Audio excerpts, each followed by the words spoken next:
Bom, então hoje a gente vai falar de modelagem de Response Analysis, que é modelagem de respostas à campanha. Bom, primeiro de tudo, o que é Response Analysis, que é análise de resposta a campanhas. Vamos traduzir isso já num exemplo prático.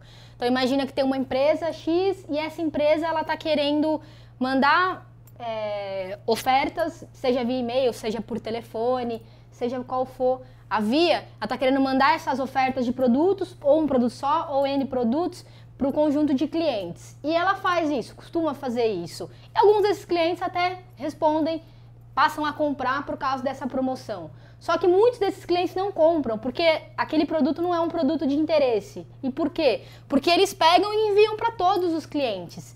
A ideia do Response Analysis é você pegar e enviar a oferta certa para a pessoa certa, baseado na tendência que essa pessoa tem de comprar isso pelo interesse que ela tem por esse tipo de produto. Então aqui você tem a pessoa recebendo a oferta exata, que faz sentido para ela, e aqui você tem um cenário onde a pessoa está recebendo um monte de ofertas, sendo bombardeada por coisas que ela não se interessa. Então o objetivo final é aumentar o número de clientes que respondem à sua campanha, com as ofertas que você está enviando, seja para qual produto for, para qual público-alvo for. Por que isso é importante, né? Uma, que você sobrecarrega o cliente. No momento que você manda indiscriminadas malas de diversos produtos para qualquer cliente, aquele cliente ele vai ficando cansado, ele pode jogar você para a caixa de spam, ele já vai nem vai mais ler a tua oferta e você está perdendo espaço de propaganda. Outra coisa é que você pode deixar, mesmo que ele veja a tua propaganda, você vai deixar ele confuso, que você manda um conjunto de ofertas, um monte de opções, e ele vai acabar não dando muita atenção, não conseguindo se decidir entre aquilo. Fora isso, pode ter também a questão do custo, que você pode diminuir deixando de mandar malas indevidas, malas que não vão gerar nada. Bom, a proposta de solução geral é coletar esses históricos de envio que já foram feitos nas campanhas anteriores, analisar e estudar esses dados, juntamente com os cadastros dos clientes, qualquer informação que tiver sobre esses clientes, identificar a partir dessa análise qual é o perfil de pessoa que tende a responder aquele tipo de oferta, daquele tipo de produto, e aí a partir disso a gente consegue direcionar as malas certas para as pessoas certas, as ofertas certas para as pessoas. Aqui falando rapidamente de metodologia, a gente usa a metodologia CRISP para fazer data mining. Tem aqui 6 etapas, que é a etapa que você entende o negócio, entende os dados, prepara os dados, modela a aplicação propriamente dita dos algoritmos, avalia o resultado disso e implanta. Tá? Basicamente, você sempre vai seguir essas fases. É meio que inevitável você seguir essas fases para ter um modelo com um mínimo de confiança. Agora, uma coisa que vale a pena a gente chamar a atenção é a questão do ciclo de vida do modelo. Por quê? Você vai fazer isso aqui no começo, vai deixar teu modelo pronto e vai começar a usar. Só que vai chegar um momento que esse modelo ele já não vai estar funcionando. Não dá para dizer quanto tempo isso vai levar, 1 ano, 2 anos, 3 anos, talvez mais, talvez menos, vai depender muito. Por quê? Porque o modelo ele é uma abstração da realidade. E se essa realidade muda, ele já não se aplica mais nessa realidade. Então, e é inevitável, por causa dos fatores econômicos, tudo vai mudar e com o tempo esse modelo vai deixar de prever, vai deixar de acertar. No caso, por exemplo, quem são as pessoas que estão respondendo, que vão responder a mala direta. E por isso você tem que estar sempre acompanhando se esse modelo ainda está funcionando. Aqui são as etapas que a gente já falou e que a gente vai ver com mais calma durante o nosso exemplo, tá? Bom, vamos ler aqui o nosso exemplo. A Acme Telecom, há algum tempo, passou a oferecer TV a cabo. Eles fizeram algumas campanhas de mala direta, mas não tiveram o retorno desejado. A partir dos dados históricos dessas campanhas, ajude-os a criar um modelo que permita otimizar as respostas das campanhas futuras de oferta de TV a cabo. Ou seja, há algum tempo eles estão já oferecendo TV a cabo, fizeram aquilo que a gente comentou, mandaram mala direta para todo mundo e várias malas na sequência, não tiveram o retorno que eles esperavam. Nem todo mundo está respondendo, na verdade uma pequena parte das pessoas está comprando depois que recebe essa oferta. A ideia é pegar esse histórico de pessoas que responderam e que não responderam e entender qual que é o perfil de cada uma. de modo que na próxima campanha a gente vai enviar só para quem está com tendência de responder, quem tem o perfil que faz sentido para aquele produto. Bom, então tá aqui a demonstração que a gente vai ver hoje de Response Analysis. Vou abrir aqui a base que a gente tem disponível. A gente tem uma base com 16 variáveis, 34 mil e pouquinhos campos. Desculpa, 34 mil e pouquinhas linhas. Então a gente tem aqui profissão, normal, nível de educação da pessoa, renda. Essa variável aqui é a nossa variável resposta, que é a resposta camp, a resposta que teve da campanha anterior para essa pessoa, para cada um desses indivíduos aqui, em relação à TV a cabo. O contato dessa pessoa, se é com contato celular, se é telefone fixo ou se não foi informado. O dia que essa pessoa fez o contrato dela, o mês do contrato, o número de contatos que essa pessoa já fez com a empresa, seja para reclamar, seja para tirar uma dúvida, seja por uma solicitação. O histórico de valores devidos. Então, por exemplo, ela já ficou devendo R$30, depois no outro mês 50, o acúmulo desses valores que ela deveu estão aqui nessa variável somados, independente de estar ou não devendo mais. E tentativas de cancelamento. Então, a quantidade de vezes que a pessoa tentou cancelar o contrato dela, de qualquer um dos produtos que for. Se essa pessoa já respondeu alguma campanha anterior, não desse produto, mas de qualquer outro produto, se ela já respondeu alguma campanha qualquer. Se essa pessoa já fez uma reclamação, a idade dessa pessoa. E só. Então a gente vai trabalhar com essas variáveis aqui para descobrir quais delas têm relevância para a gente responder se a pessoa vai ou não aceitar a oferta. Então a primeira coisa que a gente fez foi adicionar aqui uma base de dados, no caso do Excel. Você entrar aqui, você vê que é simples, é só entrar como qualquer outro software, seleciona no sistema de arquivos o seu documento. Por default ele vai ler a primeira planilha, né? A primeira planilha, por índice, né? Você pode selecionar por nome, mas por default vai ficar por índice. E aqui define se tem nomes de campos na primeira linha. A gente não vai precisar mexer em nada. Aí a gente vem aqui nos tipos de variáveis. Vamos expandir aqui. Aqui todas as variáveis que a gente tem e aqui a medição delas, tá? Então, no geral, você vai ter variáveis que são categorias e variáveis que são números, que são chamadas de contínuas.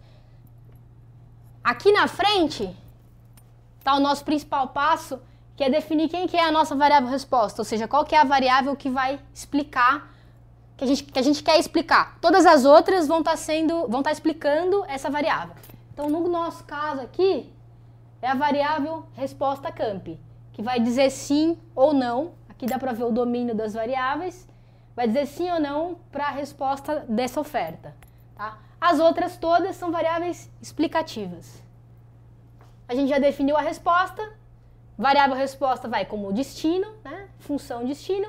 E as outras vão como função entrada, porque as variáveis são variáveis explicativas. Só isso que a gente precisa configurar aqui nesse momento. Próximo passo. Definição de público-alvo. Então, aqui funciona como uma cláusula where, um select. Tá? Aqui a gente está filtrando pessoas que têm filhos. Acho que a gente esqueceu de mencionar essa variável. Por quê? Porque foi uma definição de negócio que o público-alvo dessa campanha são só pessoas que têm filhos e a gente vai oferecer TV a cabo para esse tipo de pessoa. Então, tá aqui o nosso filtro, a gente vai incluir somente essas pessoas. Próximo passo, a gente vai fazer uma amostra desses dados. Por que a amostra? Geralmente, você tem uma quantidade muito grande de dados e, às vezes, você não tem uma capacidade de processamento tão grande e não tem necessidade de usar também a base inteira. Porque, geralmente, as amostras, se elas forem suficientemente grandes, elas vão refletir a mesma distribuição da população original. Então, no caso aqui, para demonstrar, a gente pegou uma amostra de 90%, porque a nossa base não é muito grande. Mas, por exemplo, tem 1 milhão de pessoas, você poderia pegar 100 mil dessas pessoas, e aí vai depender. Não tem um número mágico, aqui a gente vai pegar 90% da amostra. Detalhe, essa amostra precisa ser aleatória, porque a sua base pode estar ordenada por uma variável, um campo específico, por exemplo, poderia estar ordenado por idade. E aí você ia pegar, sei lá, os 100 mil primeiros, você só ia pegar as pessoas muito novas. E as pessoas mais velhas não iam entrar no modelo. Então o modelo não ia conseguir generalizar para essas pessoas. Então é importante sempre extrair uma amostra aleatória, para não enviesar o estudo. Agora a gente vai rodar aqui uma análise com esse nó que chama audit, tá? Auditoria de dados. A gente vai executar e sem configurar nada, automaticamente ele já vai mostrar para a gente todas as estatísticas descritivas, gráficos em relação a essas variáveis. Bom, então tá aqui o resultado da auditoria de dados para todas as variáveis. Ele montou para a gente, no caso das contínuas, né, variáveis de quantidade. Mínimo, máximo, média e desvio aqui o erro, a simetria, e se a gente quisesse algumas outras estatísticas, a gente poderia configurar para acrescentar elas aqui. No caso das variáveis categóricas, ele não montou isso, tá? E aí ele montou alguns gráficos de distribuição aqui. Para as contínuas, ele vai montar um histograma, tá? E para as categóricas, vai montar um gráfico de barras. Essa divisão entre vermelho e verde aqui é porque lá atrás a gente acabou de definir já qual que é a variável resposta. Então, por exemplo, aqui, se a pessoa é ou não é devedora. Então, tem uma barrinha para quem é devedor e uma barrinha para quem não é. Que no caso aqui a barrinha é bem pequena. E aí quase metade da barrinha tá de pessoas que não responderam à campanha e a outra metade de pessoas que responderam à campanha. Então, ele faz a quebra da variável combinada com a variável resposta. Então, a gente já consegue ter uma noção aqui da distribuição dessas variáveis, né? E aqui na abinha de qualidade, você já consegue ver se essas variáveis têm muito missing, ou seja, campos em branco, valores em branco. No caso aqui, a gente só tem a última variável, que é fez reclamação, que 0,5% mais ou menos de missing. E aí depois a gente vai tratar isso, que o ideal é não ter nenhum campo vazio. E aqui a gente tem valores discrepantes, que são chamados outliers, né? Ele até dividiu aqui os discrepantes e os super discrepantes, que são chamados extremos. Ele já mostra para você quantos registros tem valor discrepante para essa variável. Tá? Isso aqui também a gente vai tratar de modo automático. Aqui nessa coluna ação, se você selecionar impor para esses campos que estão com os valores discrepantes, depois, quando você vier aqui, você pode gerar um supernode, outlier e extreme. E aí, automaticamente, ele cria para você aqui, ó, o supernode que vai tratar esse problema. Tá? A gente já usou esse supernode aqui na frente. Tá aqui o nosso tratamento. Ele já colocou aqui o tratamento automático baseado em desvio padrão. A gente não vai entrar nesse detalhe, mas é legal saber que ele já escolhe qual que é o tratamento adequado para aquela variável para tirar aquele outlier. Tá? Ele fez isso para todas as variáveis contínuas. Próximo passo aqui, discretização. A gente pegou a variável idade e quebrou em 4 categorias. A gente pode ver aqui quais são as faixas dessa categoria. Maior ou igual a 18, menor que 33, maior ou igual a 33, menor que 39 e assim por diante. A importância de quebrar essas variáveis contínuas em categorias é porque geralmente você consegue um ganho aí em termos de discriminação. A variável consegue geralmente ficar mais forte. Não necessariamente, mas por questões de linearidade, muitas vezes isso ajuda a você salvar uma variável que poderia apresentar não correlação e você passa a fazer ela apresentar correlação. No caso aqui a gente vai fazer só para a variável idade. Esse aqui é um nó de filtro, tá? A gente vai tirar a variável idade original, porque a gente já criou uma outra variável idade aqui embaixo, e a gente vai tirar também essa variável filhos, porque é a variável que a gente está usando como filtro aqui, não tem mais por que manter ela.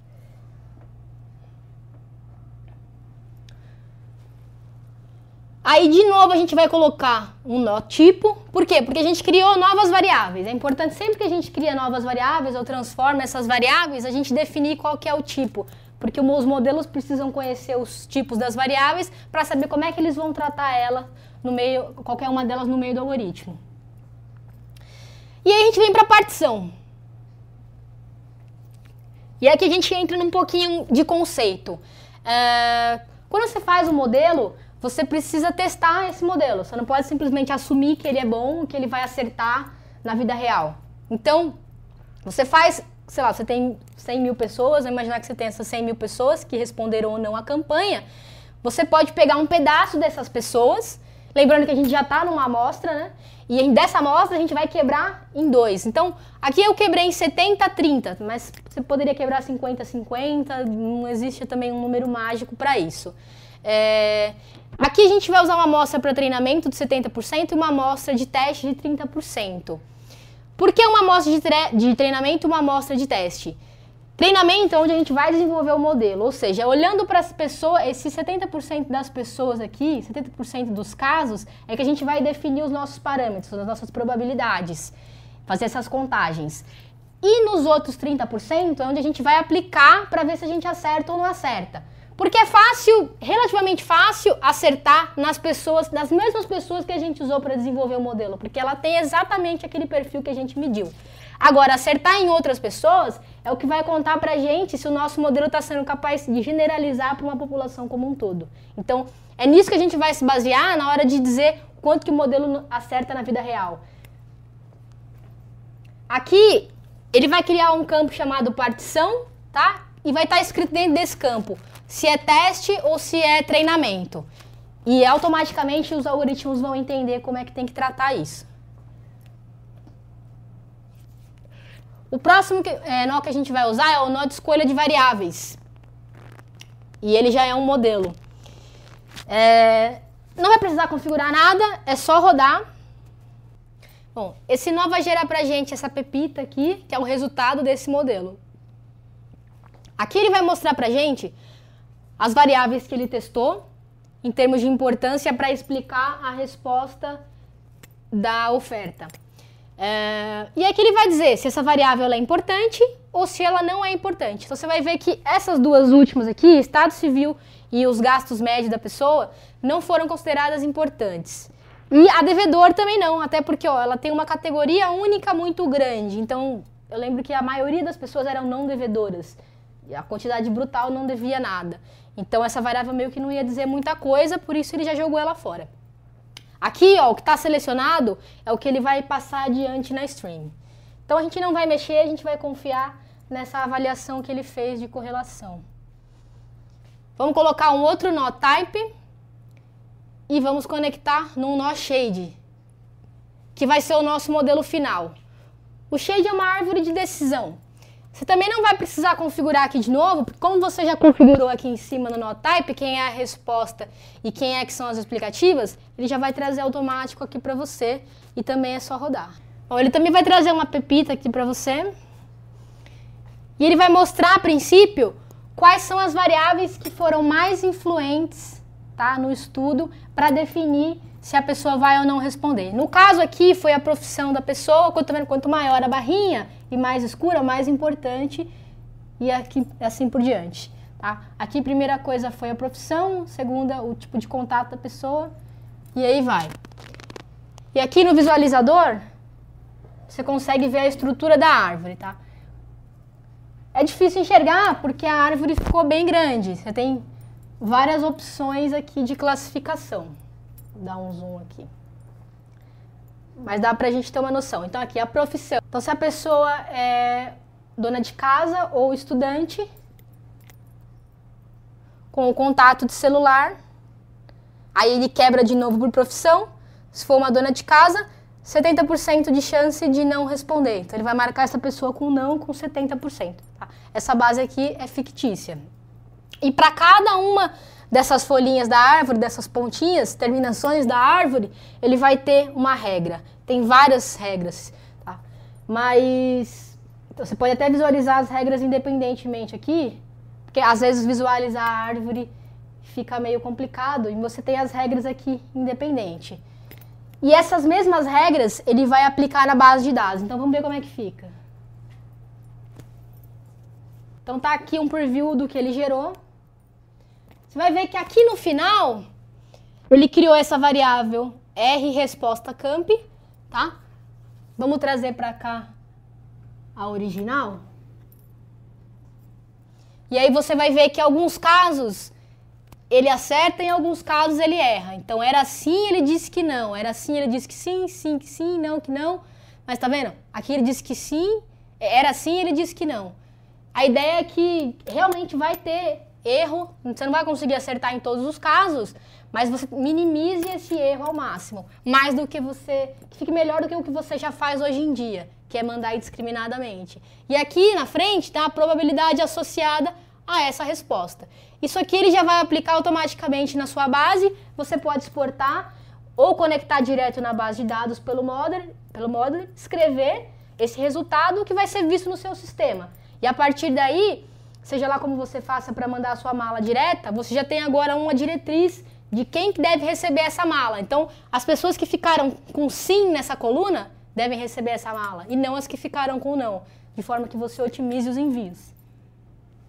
Agora, o quanto que a gente pode confiar nesse modelo, né? É a pergunta que a gente tinha falado anteriormente. Tanto que a gente dividiu aqui em cima os dados em duas amostras. Então, a gente vai usar aqui esse campo, esse nó chamado acerto, para visualizar o quanto que o nosso modelo está performando. Então, está aqui o nosso acerto, aqui está a amostra de treinamento e aqui está a amostra de teste. A gente está acertando 69,5% em treinamento, mas o que importa mesmo é o teste, que a gente está acertando 68,7%. É um acerto razoável, tá?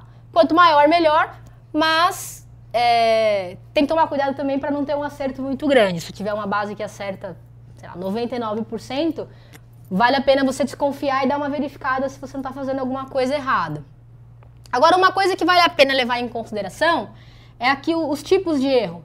Porque poderia acontecer o seguinte, poderia ser que 90% da sua base não respondeu. E aí o modelo foi lá e jogou não para todo mundo na hora de prever. Consequentemente, você vai acertar 90% dos casos. Só que você só vai acertar quem é não e quem é sim. Você não vai acertar ninguém. Então, olhar para esse total de acerto pode estar enviesado. Você tem que tomar cuidado com isso. Você tem que olhar também para quantos nãos você disse que eram não e de fato era, e quantos você errou, e quantos sims você disse que era sim e de fato era. E isso tem que ser mais ou menos proporcional. Então, para isso a gente vai usar aqui um outro nó.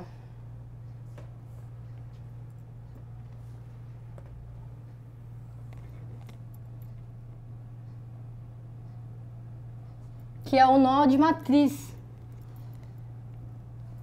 Esse nó vai mostrar pra gente esses dois tipos de erro. Então vamos selecionar aqui a resposta da campanha original e a resposta da campanha que a gente preveu. E aqui a gente vai pedir porcentagens em linhas e colunas. Então tá aqui. Dos casos que eram não, e a gente disse que eram não, 66,5%. Então a gente errou aqui 33,4%. E do sim que era sim, 71,5% a gente acertou e errou 28,4%. Então é razoável, tá vendo? O valor do que a gente acertou e errou, tanto no sim quanto no não, são razoavelmente proporcionais. Então tá ok. O problema é se a gente tivesse acertado bastante aqui no não e errado muito no sim, ou vice-versa. E aí o modelo não serviria de muita coisa, tá? Então a última coisa que a gente vai ver aqui é a curva de ganho. Que ela vai ajudar a gente a ter uma representação gráfica de o quanto o modelo está performando. Então tá aqui a curva que ele gerou. O gráfico, vamos olhar para o gráfico de teste, que é o que importa. Aqui a gente tem a curva que representa o aleatório. Se a gente tivesse, é o que é feito hoje em dia, né? Mandar de forma indiscriminada para qualquer pessoa. Essa curva azul aqui em cima seria o mundo perfeito, onde você acerta exatamente de mandar os envios, as ofertas só para as pessoas que vão responder de fato. E aqui no meio está a nossa curva real do nosso modelo, que é um pouco mais próximo da vida real. Você não vai acertar completamente, mas também não vai ser um erro completo. Baseado nisso, a gente pode dizer que o modelo tá com um acerto médio, tá ok? A gente pode aplicar, tá? Pegar aquela base que a gente viu aqui da aplicação do modelo final, configurar aqui na parte de exportação para um banco de dados, tá? Dá para conectar em diversos bancos de dados, Oracle, SQL Server, escrever direto lá e aí o sistema responsável pela campanha pode ler nessa base de dados. E é isso. Espero que tenha ficado claro a nossa demonstração. Para mais detalhes, vocês podem mandar e-mails e a gente pode fazer uma explicação um pouco mais detalhada.